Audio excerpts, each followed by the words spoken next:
Nu, aš tai labai patenkintas, iš tikrųjų norėjau Liną ištraukti, bet kadangi tokia buvo sudėtinga sistema, tai galvojau, kad jau šitas šansas yra nuplaukęs ir jau kai bus, tai bus.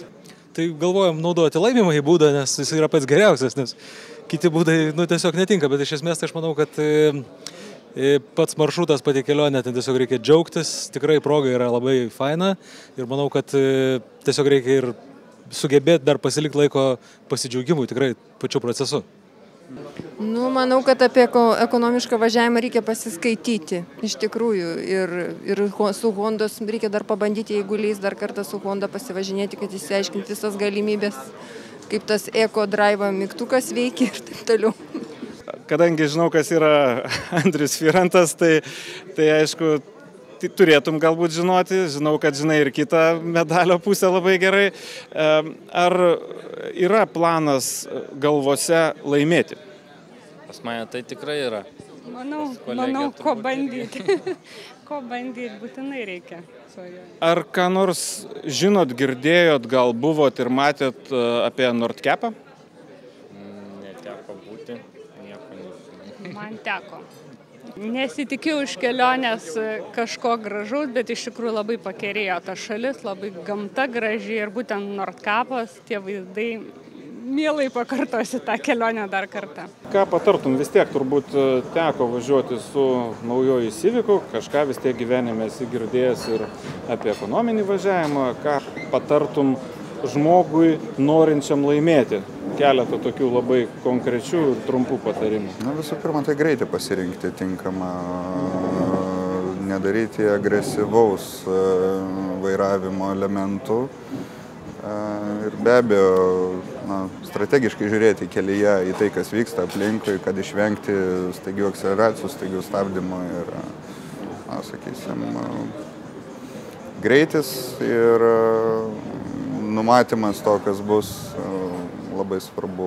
Be abejo, automobilis turi ekonominius režimus, kurie leis kažkiek tai elektronikos pagalbą sutaupyti, bet žmogiškasis faktorius vis tiek yra ir tai yra labai svarbu. Papasakok, kągi čia darei dabar? Biškį slėgio daviau padangoms. Ir manai, kad padės? Nu, tikiuosi. Dariau ekonominį variantą, ne ekonominį, optimaliausią variantą, kad būtų ir saugu, ir šiek tiek kietesnės padangos, kad lengviau riedėtų.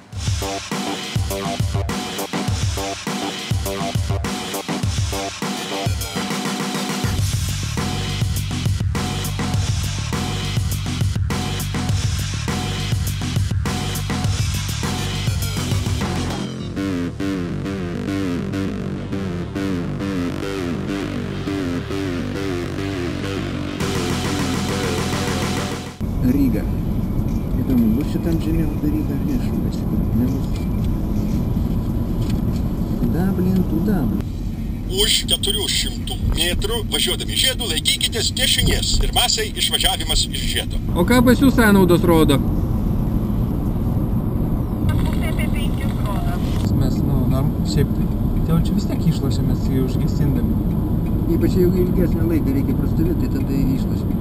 Nes mes dar jėdam, Adomas super, bet tie, kur laimėjo, tai jie irgi ten tie veikėjai buvo mažiau atstumo pravažiavę. Tai įtariu, kad kai išjungi motorą, tai nieks niekur nesiskaičiuoja. Matau 40 km... Per visą distanciją tai gausi.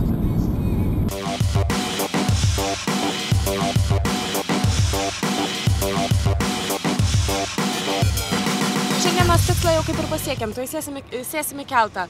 Ar nebuvo per sunku važiuoti? Kad labai lengva važiuoti čia iki Rygos nuvažiuoti, tai čia tokios gėlytės visiškos. Tikrieji išbandymai, tai ateityje laukia, manau. Prieš sėsdamas į automobilį sakėt, kad jaudinatės, tikėjotės, kad jaudulį pakeis azartas. Kaip dabar? Kaip ir tikėjomės, pakeitė. Nebebaisu? Ne, visiškai labai saugiai jaučiamės, labai smagiai važiuojam, bendraujam, džiaugiamės kelionę. Kaip manot, konkurentus lenkiat? Neįsivaizduojam, bet šiaip paklausinėjus vienas apie kitą panašiai važiuojam. Turbūt nedidelis skirtumas. Pabandykit atspėti, kiek čia kuro sunaudojat.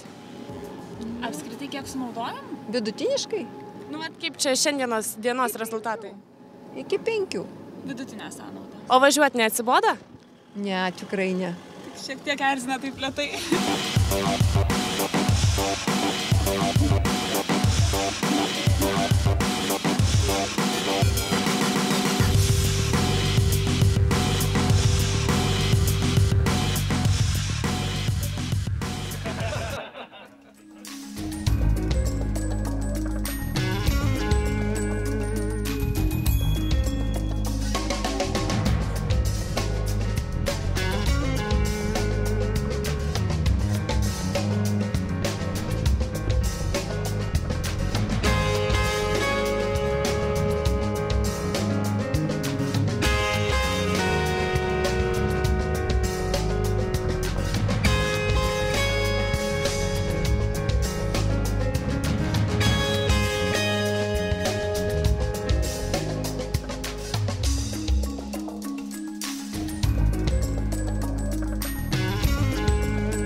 Blemba, jis dar čia stabdo.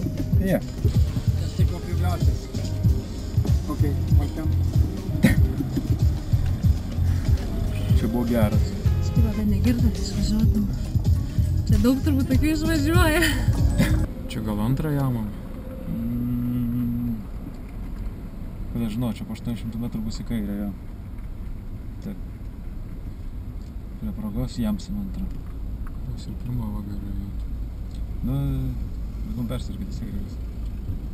Tai čia Švedijoje, kiek atsimena, tai parodai posūkį, praktiškai kelias tavo yra. Be reikalo nereikia.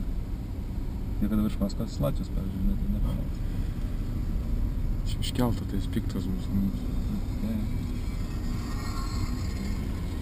Nes alus brangus labai. Ir jo mažai buvo. Ir mažai.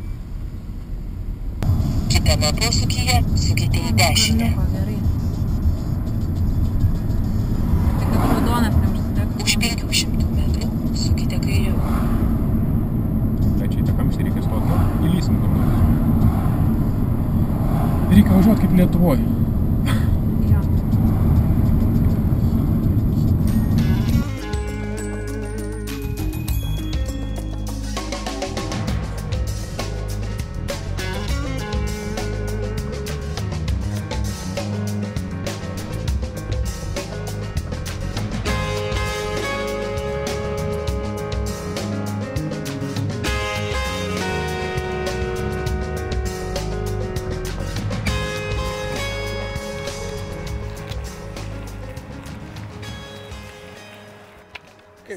Minam kiek galim, taupam kiek galim.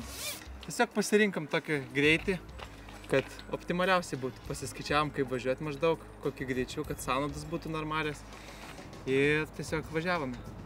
Labai išsigandom, kad benzinas baigsis, nes jau žemiau negu žemai. Ja, mes nevažiavom 40 km į valandą, paskutinis 30 km. Kaip dažnai keičiatės prie vairo, kuris sėda? Po pusdienį. O gal sugalvojat naujų taktikų, kaip taupyti? Gal pasimokėt iš konkurentų? Nežinom šios dienos rezultatų. Iš tavo patirties mokomės kol kas. Kai šiandien pamatysim rezultatus, tada žiūrėsim.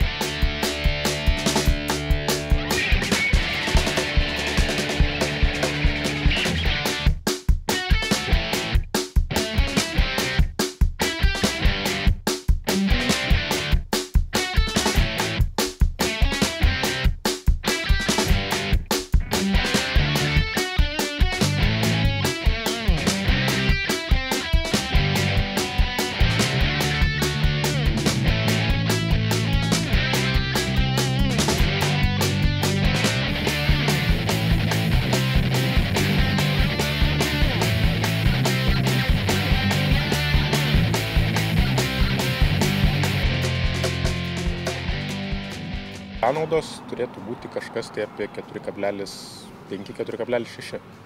Manau, šiandien pakeitėm taktiką iš esmės, nes kaip važiavom vakar, pagal rezultatus matosi, kad nepasiteisino, tai šiandien važiavom kardinaliai kitaip. Į rezultatus dedam daug vilčių. Paskutinę atkarpą per kalną sugebėjom pravažiuoti su 3,8 litro kūro. Buvo galima pasirinkti net kelis kelius, kuriais buvo galima važiuoti. Kurį pasirinkote jūs ir kodėl? Rinkomės, taip sakykime, ilgesnį variantą, nes pastebėjome, kad prieš tai važiavusios tuo keliu važiavę Estai, Latvijai sunaudojo lygiai tiek pat degalų, kiek tie, kurie važiavo trumpesniu keliu. Ir, žiūrėsim, aišku, vakare matysim, kaip kas yra, bet tai iš principo mums patiems objektyviai vertinant savo šiandienos rezultatą, tai jis, nėra blogas, neturėtų būti, aš manau. Vakar irgi atrodo važiavome gerai, viskas gerai buvo, bet vakare atvažiavom ir sužinojom, kad visai nieko gero ir mus čia skriaudžia beveik kas netingi, tai taip esam nusiteikę tam, kad vėl būsime kokiai 5. vietoje ir kitiems bus pasisekę dar geriau. Bet vilties neprarandat? Niekada neprarandam. Mes nusprendėme, kaip Lietuvoje varnos, kad lesa palei kelią, tai šalykelėse, tai lygiai taip pačianai elniai. Nes labai daug bandų buvo ir į kelią išeinančių buvo, visko buvo. Trukdė keliauti? Kai kur net pristabdyti reikėjo. Pirmiausia, reikėjo pristabdyti, kad nufotografuoti. Kaip manat, kiek šiandien kuro išnaudojat ir kokie bus rezultatai? Manom, kad vidutiniškai 100 km išnaudojam kuro optimaliai, apie 4,5, tai yra gerai mūsų akimis. Šiek tiek padarė mažą ekskursą į šoną, tai sugadins mūsų rezultatą, bet tai tikimės blogiausio, bet esam pasiruošę ir geriausia. Buvo galima rinktis net iš kelių alternatyvų. Kurį kelią ir kodėl pasirinkot jūs? Geriausia, tinkamiausia mums. Ką pasakė Apple'as? Čia pagal navigacijos sistemą? Navigacija, jeigu šiek tiek taupėm alternatyvų. Šiaip realiai pradėjom su režimu ekologiškas, tai yra šiek tiek shortcutinam, ten sutaupėm apie 30 km. Po to užsižiūrėjom į greitai važiuojančias fūras iš paskos ir nepasižiūrėjom navigaciją, kadangi mes navigacijos akumuliatorius taupom. Automobilis iš viso be elektros važiuoja, tai yra nesišildom, negrojam radijų, nekraunam papildomų prietaisų. Tai šį kartą sutaupėm ant akumuliatorių kokius 28 km į šalį. Kur du? Matėm, kad pakeliai bendravot su laukiniais gyvūnais, ar nesutrukdė kelionėje? Ne, šį kartą kepti nežadėjom nei vieno, tai mes gana greitai su jais apsisukome. Ten, kur matėt, ten nesutrukdė. Buvo 1 ar 2 vietos, kur jie drąsiai perbėgo per kelią, kur reikėjo kirsti per stabdžius. Tai ten jie bandė sutrukdyti, bet jiems nepavyko. Išgąsdino? Ne, bet teko numest greičio, o kiekvienas gramas svarbus kuro, tai šiek tiek, kaip pasakyti, bandė sutrukdyti.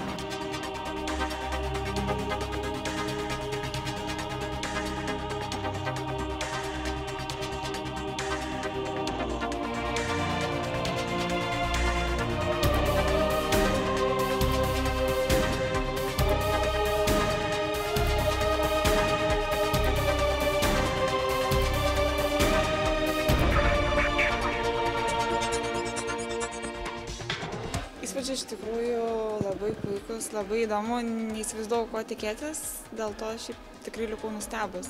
Įspūdingi, gamta ypač pritrenkė savo didingumu ir su visko taip. Įspūdžiai čia geri. Saulės nėra, tai kažkiek tais įspūdis toksai nesimato per horizontą, per debesį šito horizonto, jūros pačio grožio galbūt. Nors šiaip tai iš tikrųjų labai didinga, iki Nordkapo labai įspūdinga kelionė. Visą kelią galvau, ką jie čia veikia. Pirmas įspūdis šalta, iš tiesų atvažiavom iš daug piečiau į pačią šiaurę ir išlipus 3 laipsniai šilumos, tai dar vėjas įkalniai, tai tikrai nedžiugina, bet tie vaizdai, kur šiek tiek pritūpus nesraukas, kurios mes matome, tikrai yra nuostabus ir gražus. Bet keista, žiūrėjom ir paveikslavom tuos namukus, atrodo, kaip galima gyventi tuose kalnuose, nežiūrint to, kad labai gražus reljefas, graži aplinka, bet iš ko jie gyvena, kaip gyvena, neįsivaizduoju net. Sunkiai įsivaizduoju, ką čia reikėtų veikti. Iš tikrųjų gražu pabūti, pamatyti, galbūt praleisti savaitę ar 2 ar mėnesį, bet negyventi. Nesiryščiau. Nebent norėčiau pabėgti nuo viso pasaulio, tai Čia ateini atsikrausti gyveni ir kasi sniegą, neįsivaizduoju, ką čia veikti. 14 Honda Civic ekspedicijos dalyvių apsilankę Nordkape niekaip negalėjo įsivaizduoti, kuom užsiema čia gyvenantis vietiniai. Mums pavyko apsilankyti vietinėme žuvies fabrike, kuriame dirba ir ne vienas Norvegijoje gyvenantis lietuvis.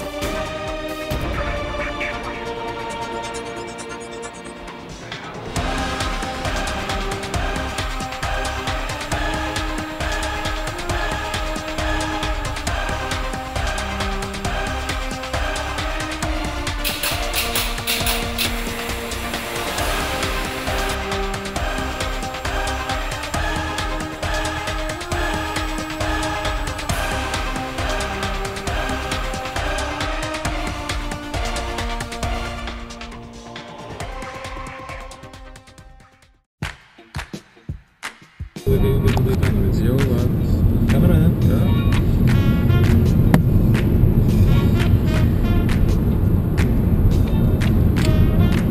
Šakės. Linai sako šakės. Gražu. Dangus labai gerai, kad net.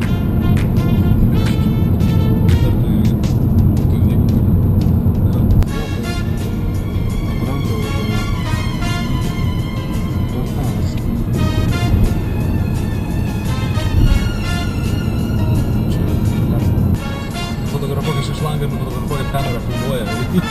Irgi neišmesti. Jeigu gerai jau.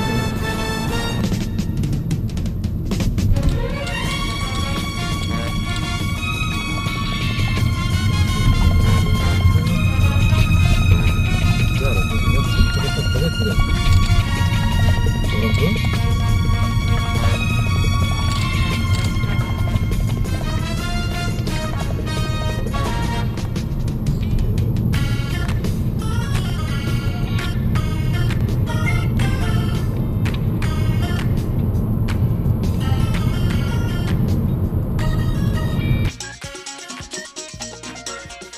Penktoji Honda Civic ekspedicijos diena dalyviams buvo kaip niekad sudėtinga. Palikę Norvegiją, jie pasiekė Suomiją ir viso nukeliavo per 800 km. Vis dėlto ekspedicijos dalyvių gerbėjai puikiai žino, kaip sekasi jų favoritams. Jie žino, kurią vietą favoritai užima galutinėje rezultato lentelėje, kiek kuro sunaudoja ir su kokiamis problemomis susiduria. Ko gerbėjai nežino, yra tai, ką dalyviai veikia pasiekę galutinį dienos finišą.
Mes labai norim valgyti.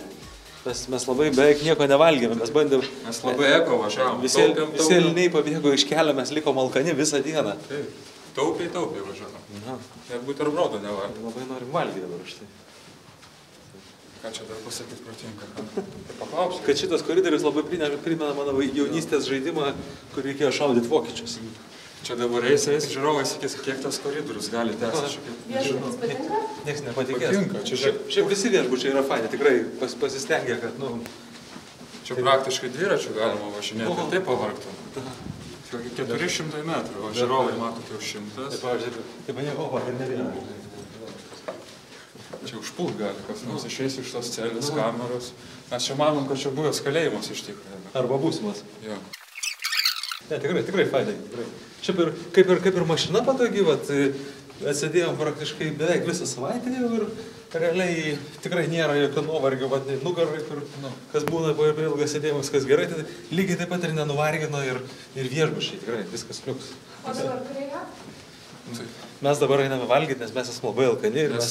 Dėja, tam automobilį virtuvės nėra. Ši bėda šiokia tokia yra. Nelabai. Bet tik tai pasipjausit galima ant panelės dešrą.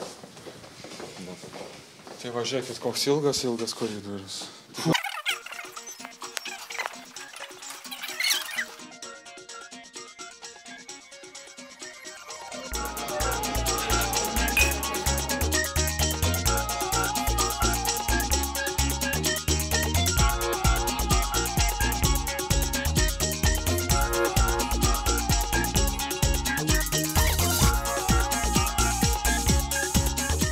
Bet jeigu mes sužinosim, ką jūs darot kitaip nei mes... Jūs jau žinot, batas, viską daro batas. Ką veikia? Ruošiamės eit miegot. O į svečius priimsit? Prašom žiūrėkit.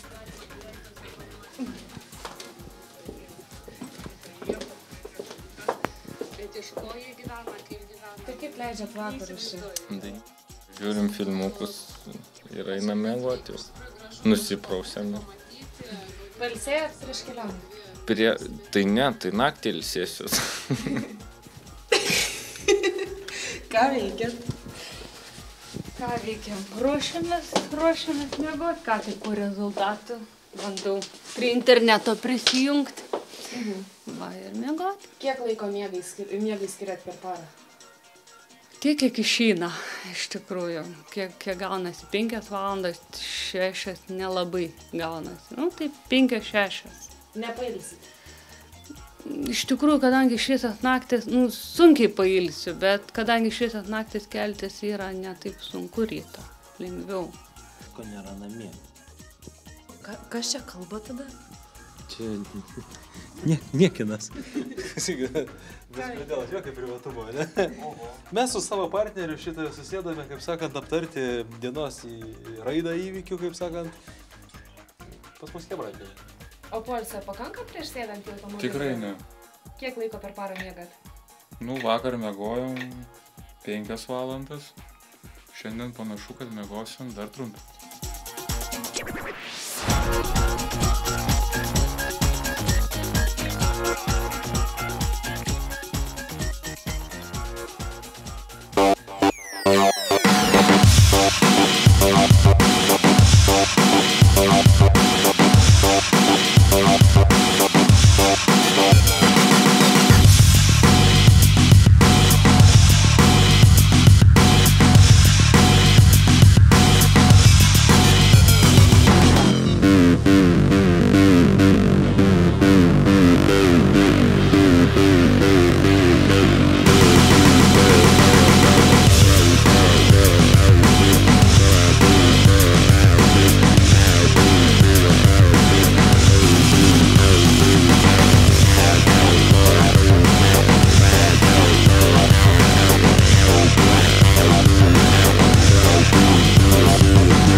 Antrą tu praleidot 7 dienas, kaip jaučiatės pagaliau išlipę iš automobilio namuose?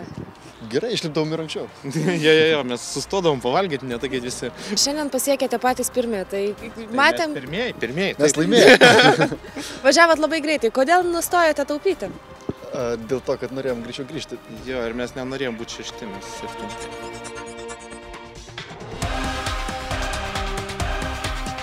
Labai koja sunki buvo.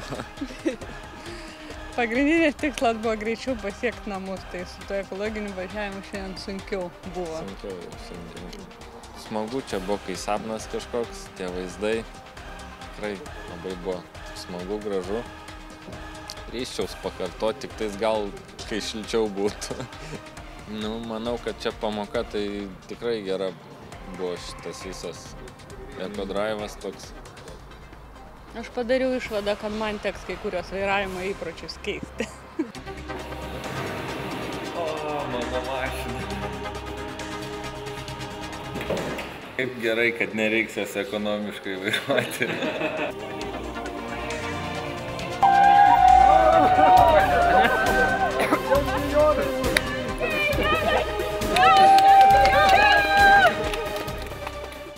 Gaila, viskas baigės. O čia susirinko didžiulė minė jūsų gerbėjų. Iš kur tiek palaikančių? Draugai, gerbėjai, patys nežinom, nesitikėjom tokio palaikymo. Žodžiu, visi susirinko ir padarė jums staigmeną. Taip. Ką veiksite šį vakarą? Turbūt vairuosim netaupydami. Padarėm viską, ką galėjom. Paskutinis etapas 4,1 litro 100 km. Tai tikim, kad turėjo pavykti.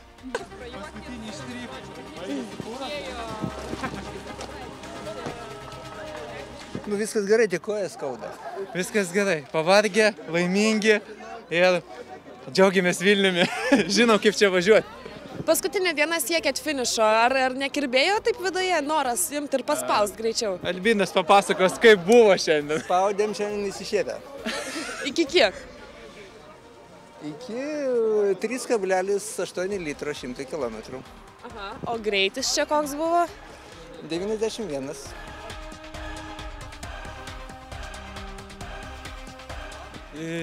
Labai gerai ir noriu atgal. Realiai, kaip ir maratonas tikrai nėra lengvas. Visas ekstremalumas susideda iš to, kad tiesiog poilsio yra trūkumas, kadangi mes stengiamės važiuoti labai lėtai, tai reiškia, kad važiuojame labai ilgai.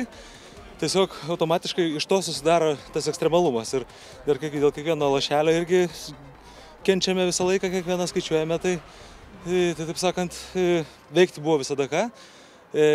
Kai pasibaigė, aišku, tas uždavinys, kai taip kaip ir realizuotas, tai vienaip ar kitaip be abejo yra palengvėjimas ir pagerėjimas.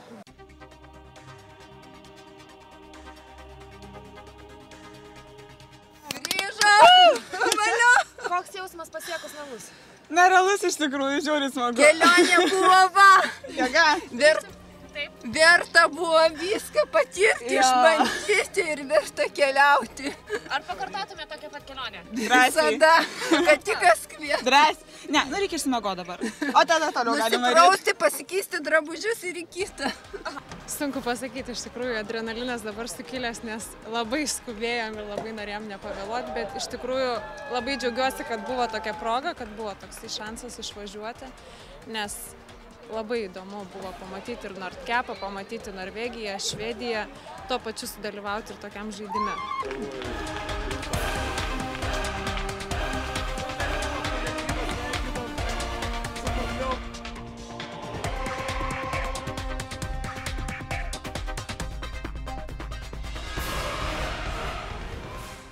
I've paid my dues, time after time. I've done my sentence, but committed no crime. And bad mistakes. Iš tikrųjų labai džiaugiamės vėl jūs matydami čia, susitinkam ne pirmą kartą. Tikimės, kad jūs šitą savaitę ekspedicijos metu turėjote tokius įspūdžius pozityvius, kurių dar ilgai nepamiršite. Ir visada esate laukiami mūsų Honda namuose. Taip kad mielai prašome lankytis, lankyti mus, nepamiršti mūsų ir kartu skleiskime gerą žodį apie Honda Lietuvoje.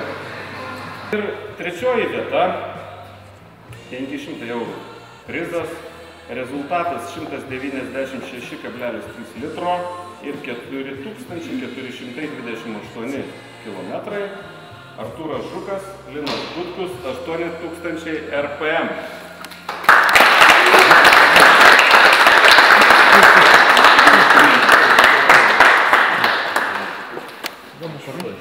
Gerai. Kišenėšiai, vėl. Dėkui. Ačiū vardinis. Ačiū. Vardinis. Ulele. Ulele. Net ir vidurkis. Спасибо. Спасибо, в карман не положишь. tikrai toksai laikas, ne tai, kad greit nepamiršim, aš manau, kad visą gyvenimą niekas nepamiršim, manau, kad viena iš tokių fainųjų kelionių, kokią mes čia visi turbūt kada nors turėjome. Tikrai ir turbūt nežinau, ar kas nors dar iš mūsų pakartos tą žygį irgi, tai tiesiog ta teigiama emocija, tai manau, kad lydės visą gyvenimą. Tikrai labai ačiū Hondai už tokią galimybę. Prizas yra 1000 eurų ir rezultatai yra 194 litrai, 0,5 litro, 4413 km. Komanda Saint Liter, Albinas Aleksejūnas ir Nerijus Kiseliovas.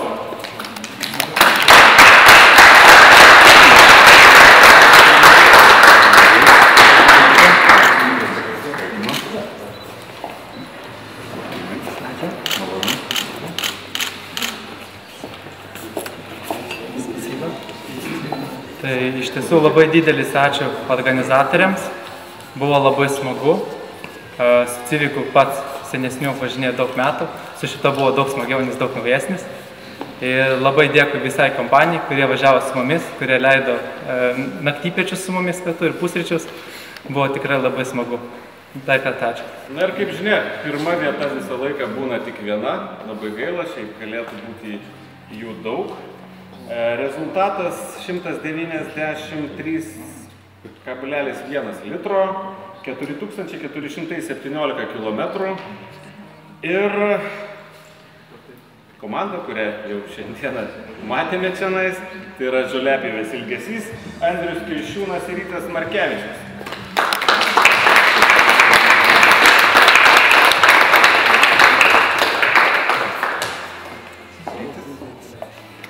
Sveikinu.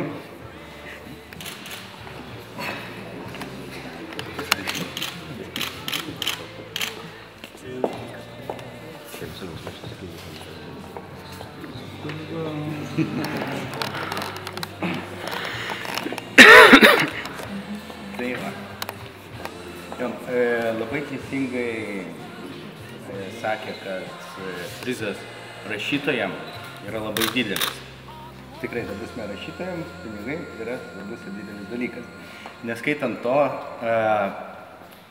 be jūsų visų dalyvavusių tiek dalyvių, tiek personalo, tiek pačių žurnalistų, šito kelionė tokia šauni nebūtų ir mes taip nebūtume turbūt ir stengęs ir tokio aukšto rezultato nebūtume pasiekę.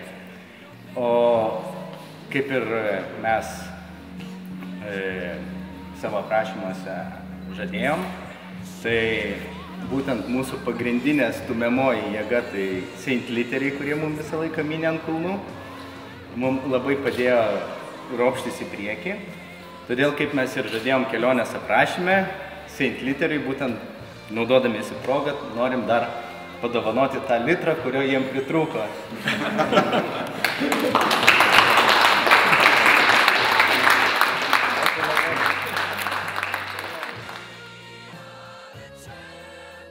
Jau kolegos sakė tos gerus žodžius, kad iš tikrųjų labai gerai ir tokios akcijos, kad važiuotų naujom mašinom tiek daug žmonių kažkur į kitą Europos galą, tai nesam girdėję, nesu girdėjęs. Nebent kas nors padarys į pietinį kraštą, tada piečiausiai Kišuvį, tada bus irgi įdomu ir galbūt Honda tai padarys ir norėsim dalyvauti. O šiaip iš tikrųjų labai didelis ačiū ir komandoms, ir palaikytojams Lietuvoje, ir organizatoriam, kad tokią akciją padarė ir kad mus ten paėmė burtų keliu. Norėčiau, kaip ir visi, turbūt padėkoti organizatoriam, kad kelionė buvo tikrai puikia. Geri automobiliai, įdomus maršrutas, susirinkta šauni įdomių žmonių kompanija. Tai va, tai kadangi iš šiauriausio tašką jau nuvažiavom su automobiliais, tai galiu pasiūlyti Hondai suorganizuoti, pavyzdžiui, kelionę į piečiausią tašką su motociklu. Kadangi kartu važiavom, tai kada kartu ir atėjom. Jo, drąsiau. Nu, tai kas be ko norėjom labai padėkoti organizatoriam visiems, labai norėjom padėkoti visam kolektyvui. Na ir ką čia daugiau pridursi? Turėjom gerą laiką, gerą mašiną ir smagių akimirkų. Dar didelis dėkui. Norim pasidžiaugti šitą puikia atstovybę ir šitais gražiais automobiliais, su kuriais tikrai labai smagu važiuoti. Ir aš manau, nors mes nepatyrėm ekstremalių situacijų, ta prasme nebuvo sniego, ta prasme neišbandėm, kaip jinai slysta, išbandėm tik, kaip jinai ima posūkis nestabdant, tai važiuoja puikiai, ratai žviegia, bet į šoną nemeta. Tai va, tai Honda tikrai yra. Aš manau, saugi mašina, gera mašina, malonu su ją važiuoti. Nei vienas neišlipdavo, nemačiau nei vieno, kad ten nugara, ten kažkaip tai, kėdės tikrai yra patogios ir net nenaudojant kondicionierių, nenaudojant, ta prasme, nei ventiliatorių, nei nieko. Tikrai ir matomumas geras, ir nėra taip, kad trošku automobilį, kad visiškai ir stiklai netamsinti, kaip jau čia visi labai nori tokių privalumų, kad, tikrai, nei ten buvo labai nors buvo ir saulė kaitino ir viską, komfortiškas automobilis, ekonomiškas, iš tikrųjų, aš manau, kad klientų jam turėsit ir tikrai džiaugiamės, tokia kelionė išbandė ir patyrė visą tai. Šiandien laimėjote net 2 apdovanojimus. Pirmą vietą ekspedicijoje ir tapote pačiais geriausiais rašytojais. Kuriuo apdovanojimu džiaugiatės labiau? Negalim atsakyti. Vienas buvo svarbus dėl savęs, tai yra laimėti pirmą vietą, būtent ekonomiškumo rungtyje. Kitas prizas, jisai buvo turbūt dar svarbesnis, bet būtent dėl visų sirgalių, kurie mus palaikė visą kelionę. Tai irgi rašėm, stengiamės gal ne tiek dėl to, kad nugalėt, kiek tiem žmonėm, kurie mus skaitė ir mus palaikė. Džiaugiamės abiejais apdovanojimais.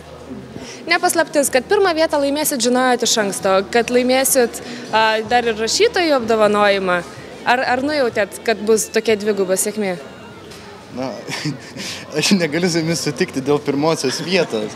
Mes kai persižiūrėjom komandas, kas dalyvavo, tai sakėm, taip. Ir dar po pirmos dienos sakėm, dėl antros vietos galim pasiginčyti. Tai va, tai tikrai nežinom, kad pirmą vietą laimėsim, aišku, stengiamės. Dėl geriausio kelionės aprašymo, bus vertė stengtis irgi. Dėl aprašymo, tai mes stengiamės dėl savo tų, kurie pasiliko namuose ir kurie mus palaikė. Tai jiem daugiausia buvo tas aprašymas rašomas, o tai, kad išėjo, kad mūsų geriausias buvo pripažintas, tai čia dar maloniau. Po kelionės, grįžus iš Norvegijos praėjo beveik mėnuo. Ar dabar dažnai prisimenat šią kelionę, kokie jausmai užplūsta pagalvojus apie Nordkapą? Prisimenam. Prieš kalną prisimenam, prieš šviesoforą prisimenam, nuokalniai prisimenam ir kolonėlį irgi prisimenam. Be abejo, kelionė buvo labai įdomi ir techninė prasme, kad buvo daug sužinota naujų dalykų apie važiavimą ir tuo, kad pamatėme daug, pasižiūrėjome, pavažiavome tą pusę, kurią dar nebuvome važiavę, pamatėme tą šiauriausią tašką, pasižiūrėjome, tai viskas susideda. Kelionės metu išmoko daug praktiškų dalykų, kaip taupyti kurą. Ar naudojate juos šiandien? Vienareikšmiškai. Taip. Iš tiesų, po pirmų 2 dienų, kuriom mums nesisekė, buvom ir 7 ir 5, tai iš tiesų labai džiaugiamės ir antrą vietą. Apmaudu, kad pačioj pradžioj pridarėm klaidų ir taip, sakykime, nesėkmingai nusirytėm į galą. Tik tiek. Šiandien gavot daug pinigų kaip apdovanojimą. Kaip dalinsitės tos pinigus ir kur jo žadat išleisti? Jau pasidalinom. Kaip? Per pusę. Labai sąžiningai, lietuviškai, perplėšėm per pusę tą kupiūrą ir pasidalinom. Kur padėsit? Iš tiesų, kadangi esu toks šiek tiek automobilistas, tai į tą patį Civiką ir sudėsim. Aš dar neplanavau, tai net minčių neturiu. Šiandien sužinojote, kad laimėjote net 3. vietą. Ar tikėjotės tokio apdovanojimo? Ne, nesitikėjome. Varžybų eigoje mes galvojom, kad mūsų vieta kažkur yra 5, 6, nes mūsų skriaudė visi, kas netingėjo. Realiai turėjom taip dėti ne vieną ir ne 2 pastangas, kad išsilaikytų 3 vietai. Man atrodo, jau mėnuo praėjo, tai jau spėjom pamiršti, kurią vietą užėmėm, bet šiandien priminė ir visai patiko šitą žinią. Gavom gan vertingą prizą ir atminimo taurės, kas tikrai daug vertingiau negu piniginis prizas yra. O kalbant apie tą piniginį prizą, kaip jūs dalinatės jį ir kur jūs jį išleisit? Mes eisime dabar muštis. Taip. Nu, kas laimės? Nu, iki pirmų kraujo ir pirmų kaulų, nežinau. Kol kas prizas yra pas mane kuprinė. Tam tikroje kišenėje Linas dar nematė. Bandysiu pasivyti, bandysiu. Taigi po kelionės praėjo beveik mėnuo. Ar dažnai atsimenate savo kelionę į Nordkapą ir kokie jausmai jūs užplūsta ją prisiminus, jeigu atsimenate? Pamiršti nepavyks turbūt niekada. Tai manau, kad viena iš tokių pačių gyvenime įdomiausių tikrai kelionių, nors ir prieš tai yra tekę keliauti ir po to dar turbūt teks, bet aš manau, kad štai išliks tikrai, nes, nu, tikrai labai smagi, bet aš nežinau, kaip man asmeniškai tai buvo tikrai svajonių kelionė. Aš norėjau tą Nordkapą su mašina nuvažiuoti labai seniai. Man pavyko. Nu ką, aš irgi galiu paantrinti, kad tikrai labai įdomi kelionė buvo, toks nekasdieninis maršrutas. Ir netgi dabar vis grįžtu mintimis ir galvoju, būtų visai įdomu nuvažiuoti vasaros metu, kada gamta atsigauna, kada yra iš vis baltosios naktis, tikrosios jau dabar yra prasidėjusios. Nu, jausmas nuostabus yra ir jo labiau pasižiūrėjom, pasiskaičiavom, kad netaip jau ir brangu ta kelionė gaunasi. Jeigu labai taupiai važiuoja.